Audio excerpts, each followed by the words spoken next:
कभी सोचा है कि एक इंसान का स्वाभिमान, उसका सेल्फ रिस्पेक्ट कितना बड़ा हो सकता है?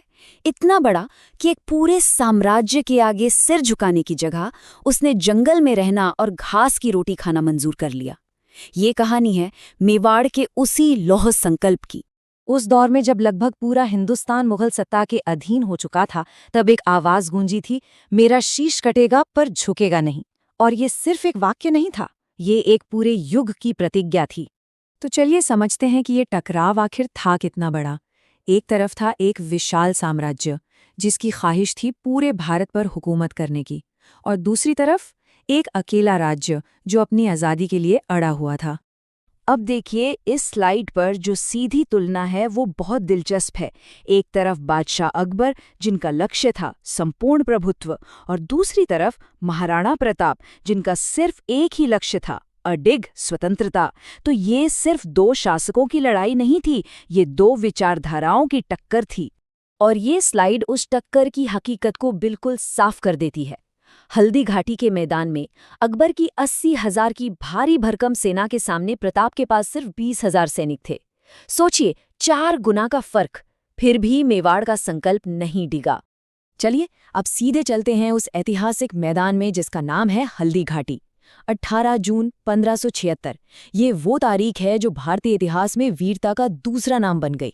युद्ध के बीचों बीच मुगल सेनापति बहलोल खान का सामना हुआ सीधे महाराणा प्रताप से। ये एक ऐसा पल था जहां दो योद्धा आमने सामने थे और सबको पता था कि अब कुछ बड़ा होने वाला है। और उसी पल में प्रताप ने अपनी पूरी ताकत से अपनी तलवार उठाई। वो एक ऐसा वार था जो इतिहास में हमेशा के लिए दर्ज हो गया। जी हाँ, एक ही वार से महाराणा प्रताप ने बहलोल खां को उसके घोड़े समेत 2 हिस्सों में चीर दिया।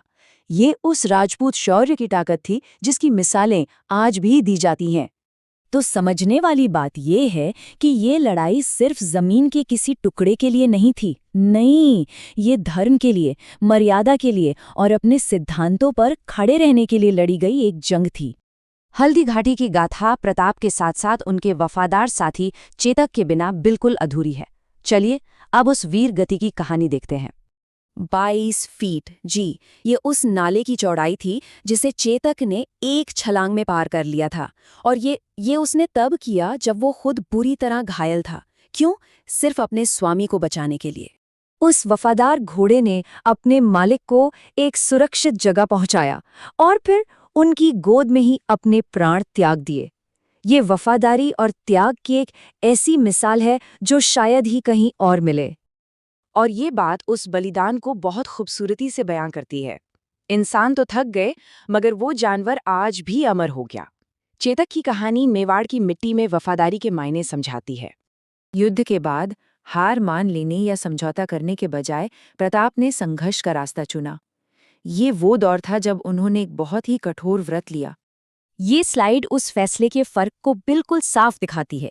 एक तरफ महलों और सोने के थाली वाली जिंदगी थी जिसे उन्होंने छोड़ दिया, और दूसरी तरफ गुफाओं और मिट्टी के बर्तनों वाली जिंदगी जिसे उन्होंने अपने स्वाभिमान के लिए गले लगा लिया। उन्होंने घास की रोटी खाना स्वीकार किया, लेकिन अकबर का शाही फरमान, उसकी अधीनता कभी स्वीकार नहीं की। यही उनके अटूट संकल्प का सबसे बड़ा प्रतीक था। और उनकी कहानी यहीं खत्म नहीं हुई। उन्होंने जंगल में रहकर अपनी शक्ति को फिर से इकट्ठा किया और धीरे धीरे चित्तौड़गढ़ को छोड़कर मेवाड़ का ज्यादातर हिस्सा वापस जीत लिया। ये उनकी कभी न हार मानने वाली इच्छा शक्ति का सबूत है। तो आखिर में महाराणा प्रताप की विरासत क्या है? ये सिर्फ युद्धों और जीत की विरासत नहीं है, ये स्वाभिमान की विरासत है। स्वाभिमान यानी अपने आत्मसम्मान, अपने गौरव और अपनी मर्यादा में एक ऐसा अटूट विश्वास जिसे कोई तोड़ न सके। यही वो मूल्य था जो प्रताप के पूरे जीवन का केंद्र बना रहा। और इसी वजह से महाराणा प्रताप एक विशाल शक्ति के सामने प्रतिरोध का, रेजिस्टेंस का एक अमर प्रतीक बन गए। उनकी कहानी हमें याद दिलाती है कि आत्मसम्मान किसी भी साम्राज्य से बड़ा हो सकता है। तो हम इस पूरी बात को इसी एक सवाल के साथ खत्म करते हैं। एक व्यक्ति का स्वाभिमान इतिहास को कैसे बदल सकता है? ये सवाल सिर्फ अतीत के लिए नहीं है, ये आज के लिए भी उतना ही मायने रखता है।